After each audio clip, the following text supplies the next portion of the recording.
Broadcasting from the business capital of the world, this is the Podcast Business News Network. Joined once again by Randy Swaim, of Hello. course, hi, how are you? Not only our coach, but he's a Marshall Goldsmith certified executive coach. He has a lot of experience. He is someone that if you haven't heard of him yet, you got to go to the website, coachingforrelevance.com, with all the people that he has helped thrive their business individually, helping people become leaders, helping teams, and so much more. He joins us once again today, and I know we're going to dive into a little bit about perseverance. So, Mhm. first, Randy, as a coach, as an author, as please just tell us a little bit about yourself before we begin. Okay, well, I'll tell you, it's thank you for mentioning the author concept because my autobiography is just about complete, and so it's probably going to be made public very soon, very soon. But I'm also my background is aviation and coaching leaders, and I've had the pleasure of serving with some of the most incredible leaders I've ever experienced, and but I'm also working on my PhD work, which talks about how you develop others and things of that nature, and understanding the brain and how it works. And as I think I've shared with you before, Jill, the I'm a certified as a master level neuroplastician with ION, the Institute for Organizational Neuroscience over in Germany, and so kind of working with them, still working with them, and working on all that. Like I said, my autobiography is about to be published, and so just a lot of good things there with going forward. And I've had people ask me when I'm going to retire, and my answer is the same. I'm going to retire when I take my last breath because I'm going to run through the tape, kind of thing. And my goal is to try to be beneficial for others all the way for every step of my life. Oh, well, thank you for being here. And as you say, bringing freedom to potential, and you're helping so many, to all those that crossed your path. You said, see with the new eyes, soar above the storms and experience your altitude, obviously with his aviation background. Yep, there you go. There you go. Oh my goodness. So where did you want to start for today? Well, what we'll do is like you said, we'll talk about a basic concept of perseverance, and it's an insight that a lot of times people don't have, particularly, and it's very rooted with my organizational maneuverability concept, which brings pilot lessons, but they apply them to leading teams in an unpredictable, perhaps a rapidly changing environment where all the factors that are involved were not what they saw right at the beginning. And guess what? That's the real world today. When you go into something to start your strategy for your team, for your business, guess what? Things are going to come on scene that you didn't expect, that you didn't plan for. Yeah. And how are you really going to do that? And the point that I want to just make, and I'll kind of launch into this very quickly, and I'll bring a picture or a associated, if you will, analogous image from my Air Force days about this. But I will say this, that when you talk about the concept of perseverance in a lot of today's worlds, when you're moving forward with your company, you have to be thinking about how you are able to persevere and your team is able to persevere. And what I wanted to do is just share this, that the word comes from two pieces. It comes from per and severe. And if you go back into the original language kind of thing, the word per refers to going through. And so it's the word persevere really means go through the severe stuff, and get there.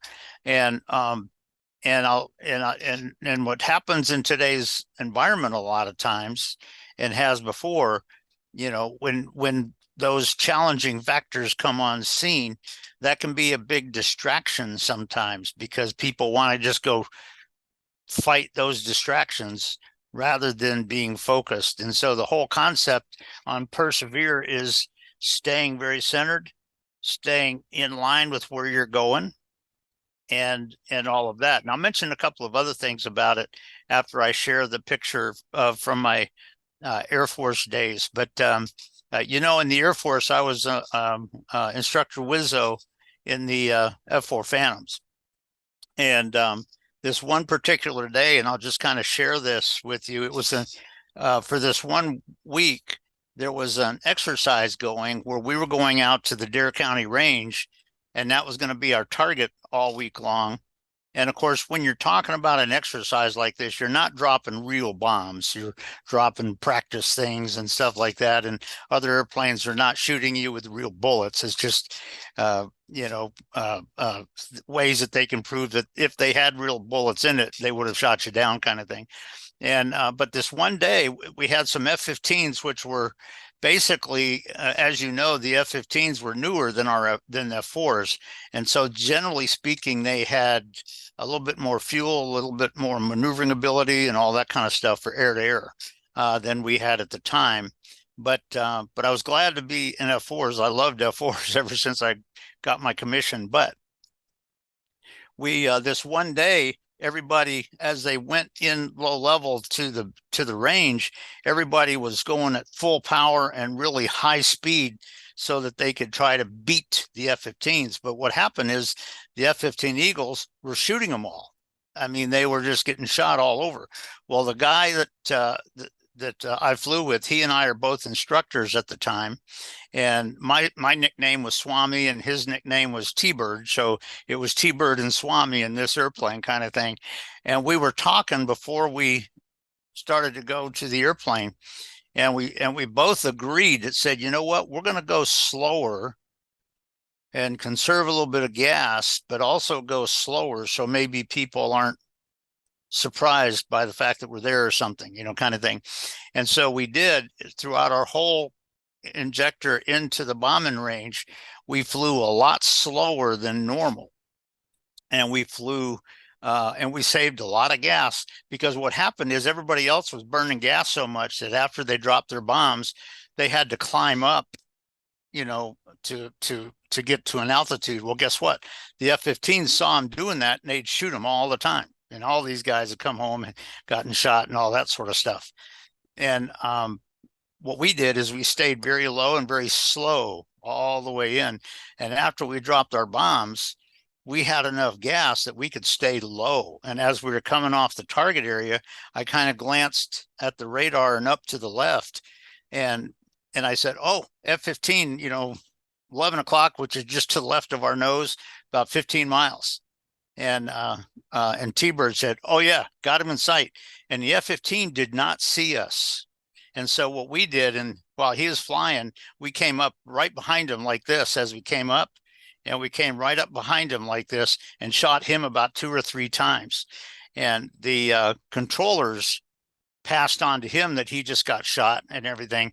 And he was rocking his wings to acknowledge that he had just gotten shot and all that sort of stuff. And we, climbed up and went home. Well, the funny part of it is about 3 weeks later, we had a staff assistant visit coming down from headquarters Tactical Air Command up in Langley. And some of the squadron mates, we were standing around the duty operations desk, and some of my squadron mates were telling this story to the guy. And the guy from Langley looked at me and pointed his finger. He said, "So you're the one?" And I went, "What?" He said, "You're the one." Well, he came over and he shook my hand, and he said, "I got to tell you," he said, "he was in the squadron when that guy got back home." And he said the guy was so ticked off Wow. that he said his head, the words that he gave me, he said his head was almost bouncing off the wall. He was so ticked off that he got shot and everything on that. But the point that I wanted to make on this is, of course, we just smiled and we shook hands again, and I said, "Thank you," kind of thing. But the bottom line is, what I want to kind of get across to people is that's just an analogous picture from the aviation days.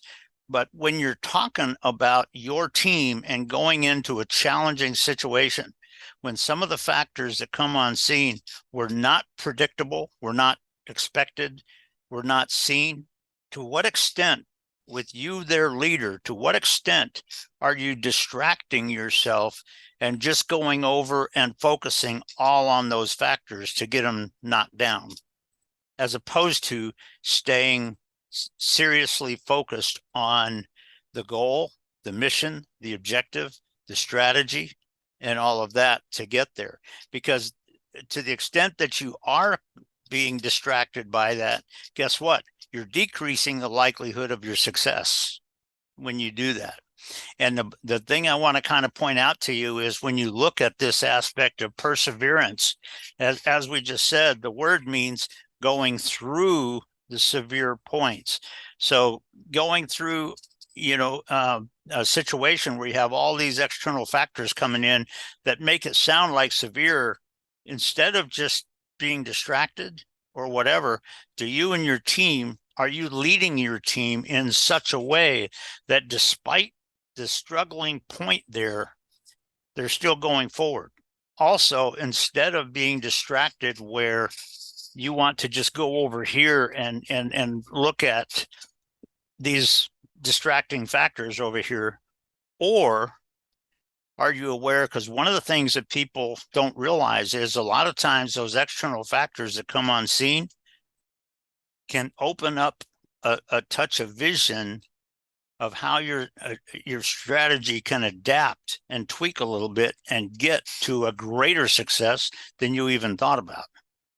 And are you aware of when that sort of thing is happening? And so the bottom line on that is it's just an interesting picture that when you look at this word of persevere, then most people just want to make everybody calm and all of this sort of stuff, and oh, don't worry about it. Oh, well, they're not, that's not going to let us get there and all that.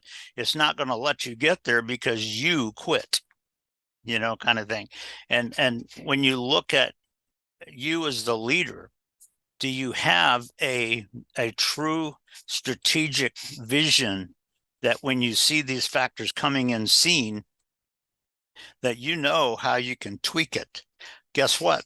Sometimes the people on your team, because they're dealing with it right at the point of attack, the people on your team might have a dramatic success adaptation to apply, and they can communicate it to you sometimes. Are you really bringing your team together in that kind of way where dramatic results can happen?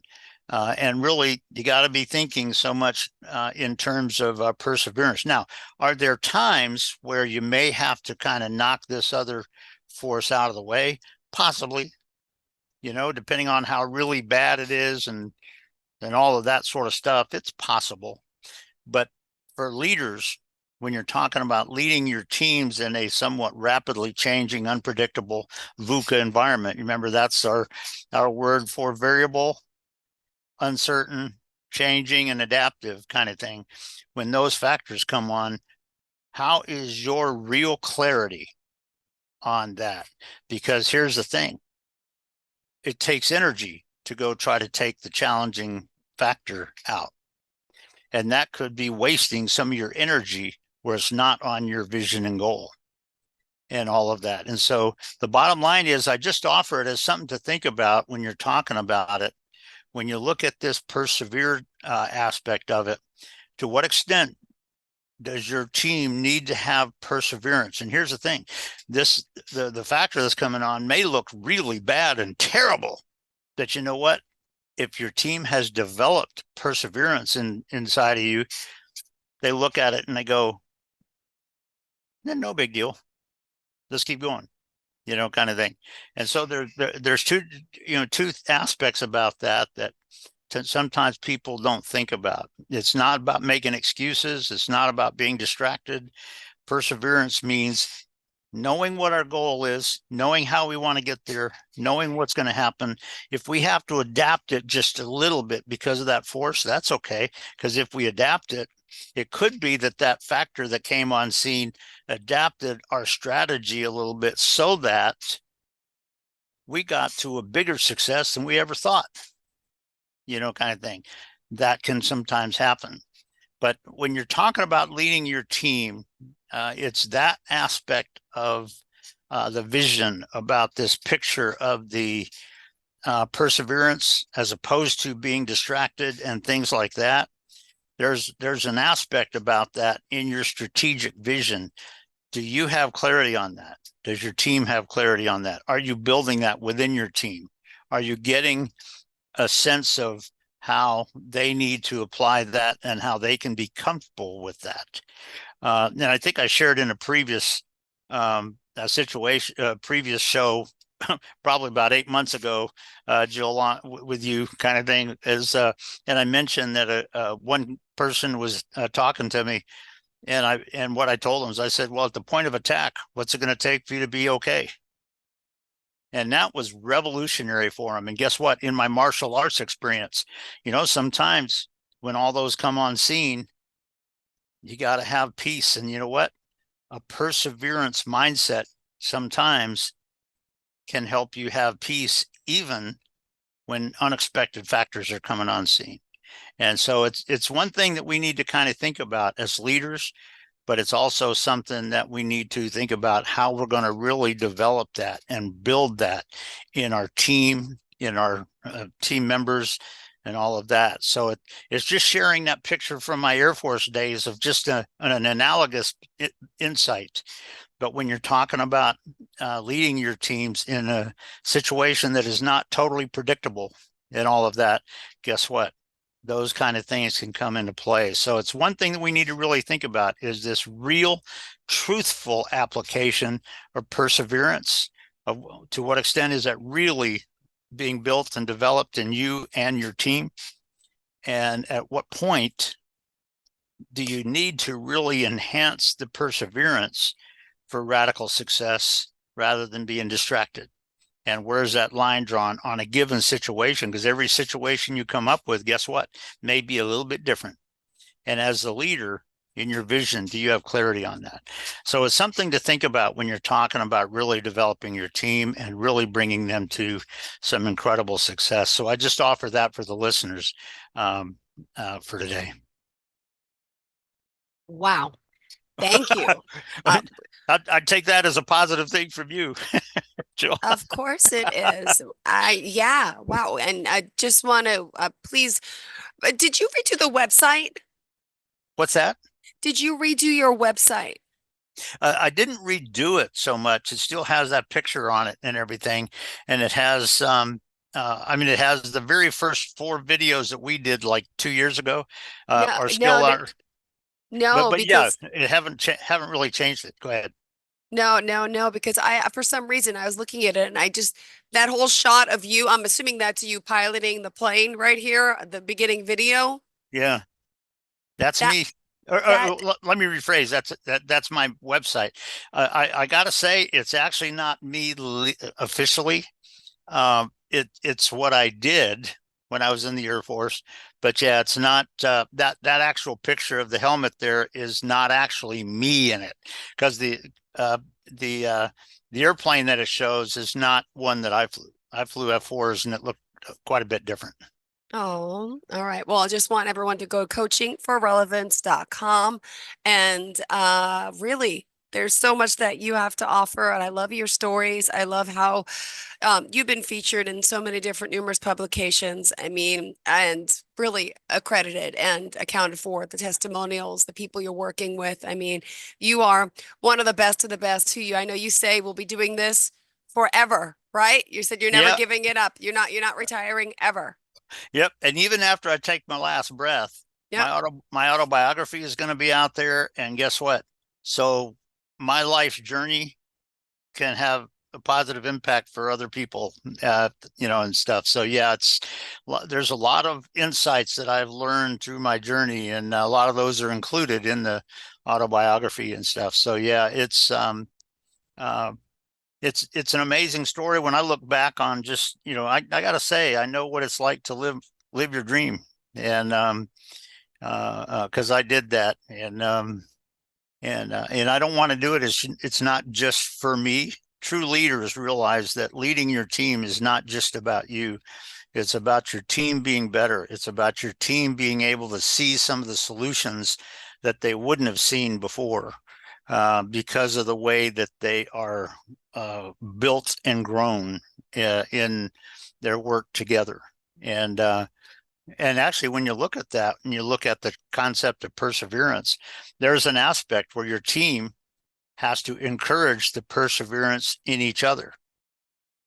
and are you kind of leading your team in such a way that that can happen?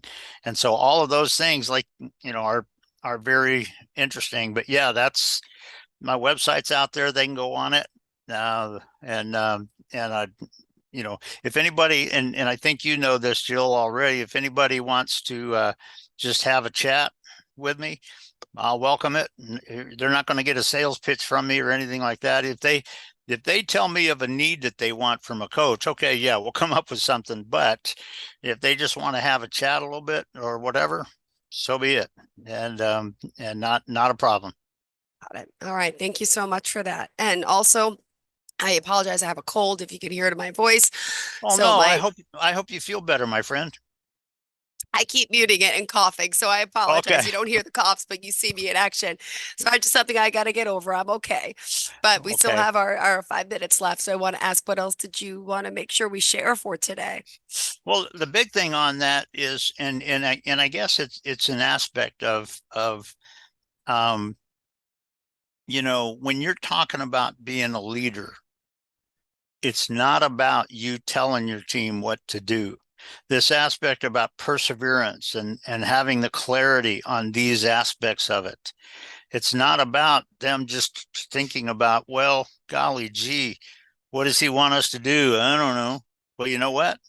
Guess what? When they see that, they should be able to bring that perseverance within themselves very quickly and very appropriately, even when you're not there. And a lot of people kind of forget that when you talk about leading a team like that, it's not about you telling them what to do. It's not about you being a dictator. It's about you developing them in such a way that even if you're on vacation, they can make the right calls and the right decisions to reach radical successes. And how would it feel to you if people came to you afterwards, or came to your team afterwards, and they all said, you know what? If it wasn't for our leader, we wouldn't have been able to do this, kind of thing, that he's just, who we are is largely because of, how we've worked together, but also kind of what he built in us. And what kind of an encouragement that would that be for you if your team believed in what you were doing and built the perseverance and got to radical results that nobody would have ever expected. And they say, yeah, you know what, our leader kind of built this within us. And so, yeah, it's awesome. So it's interesting when you look at that.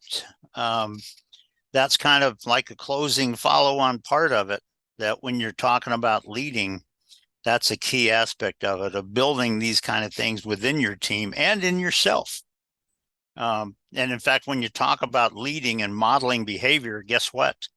When you are building it within yourself, you are modeling for them what they should do. And it's a subtle aspect of the modeling behavior of leadership that a lot of times people don't see. Well, Cool. remind us again how we can reach out to you with any questions. Thank you. Okay, you can reach out to me. If you go to my website, coachingforrelevance.com, down at the bottom of it, you'll see my cell phone and you'll also see my email. And like I said, I'm not somebody that I'm going to start, selling you something right off the plate. If you have a need of something and you need something from me, yeah, we'll come up with something for it. But if you just want to have a conversation, I will say this, that some of the most awesome conversations I've had at times has just been in a 5-minute conversation with somebody that, we just got to talking in something totally unrelated. And Got it. and so yeah, if you can go to my website, the homepage at the bottom, it shows the contact information. And if you'd like to send an email or whatever, uh, perfectly happy to have a chat. Thank you so much. Pleasure to have you back here, Randy. Thank you for being here as always, Well, and it's looking it, forward to it's we speak next time. Well, I am too, and it's always an honor for, I think the last 2 years, it's always been an honor to work Has with it you been on two this. years? I think Wow. I think the first 4 times that are on my website were back when it was before PBNN bought it.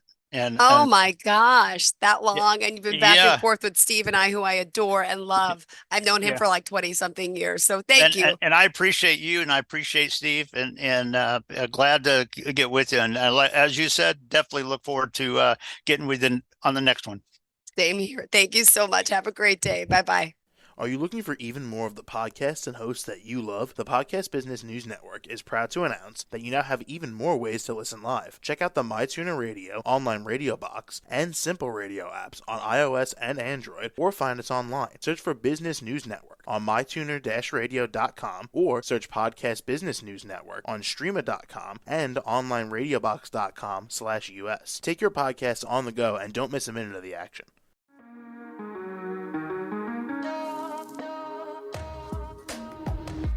Broadcasting from the business capital of the world, this is the Podcast Business News Network. For nearly 2,000 severely injured veterans, everyday life has become filled with barriers. Day-to-day simple tasks can become pretty daunting. I have to carry my chair up 2 flights of steps or have somebody do it for me. What scares me the most is just the falling. When I'm struggling with my house, I think, to have that one great barrier just knocked down, it's crucial. Home for Our Troops is a wonderful nonprofit that builds a Mortgage-free, fully adaptive, handicap-accessible house. And there's no catch. It'll be our very first home that we've ever owned. This is a game changer. This is where your life begins again. We need you to join us in completing this important mission. Please visit hfotusa.org and help build homes and rebuild lives. Because of you, everything's going to be okay.